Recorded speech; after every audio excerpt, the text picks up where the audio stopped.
போகர் இன்னைக்கும் உயிரோட இருக்காரா? பழனி கர்ப்ப கிரகத்திற்கு அடியில் இருக்கக்கூடிய அந்த ரகசிய அறையில அப்படி என்ன இருக்கு? உலகமே வியக்கக்கூடிய பழனி தண்டாயுதபாணி சிலையை செஞ்சவர் தான் போகர். 4448 வகையான நோய்களை தீர்க்கும் வல்லமை கொண்ட 9 கொடிய விஷயங்களை, அதாவது பாஷாணங்களை ஒன்றாக கலந்து அதை மருந்தாக மாற்றிய அந்த வித்தை இன்னைக்கும் நவீன அறிவியலாலையும் கண்டுபிடிக்க முடியாத மர்மம் தான்.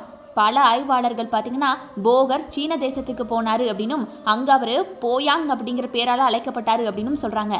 அங்க லாவோ ட்சூ அப்படின்னு சொல்லக்கூடிய தத்துவ ஞானி கூட இவர் தான் அப்படிங்கிற கருத்து கூட உலாவிக்கிட்டு இருக்கு. காயகல்ப முறைகளை சீனாவுக்கு கற்றுக் கொடுத்தது இவர் தான் அப்படின்னு பலருடைய நம்பிக்கை. ரைட் சகோதரர்களுக்கு பல்லாயிரம் ஆண்டுகளுக்கு முன்னாடியே நீராவி மூலமா இயங்கக்கூடிய விமானத்தை எப்படியெல்லாம் உருவாக்கலாம் அப்படிங்கறது குறித்து குறிப்புகளை தன்னுடைய சப்தகாண்டம் நூலில் விரிவா எழுதி வச்சிருக்காரு போகர்.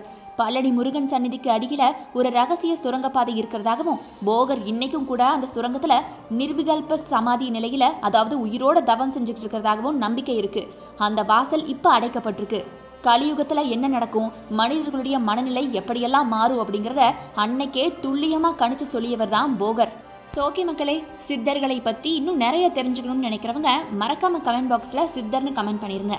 இன்னும் நிறைய தகவல்கள் கண்டிப்பா நம்ம சேனல்ல வந்துகிட்டே இருக்கும்.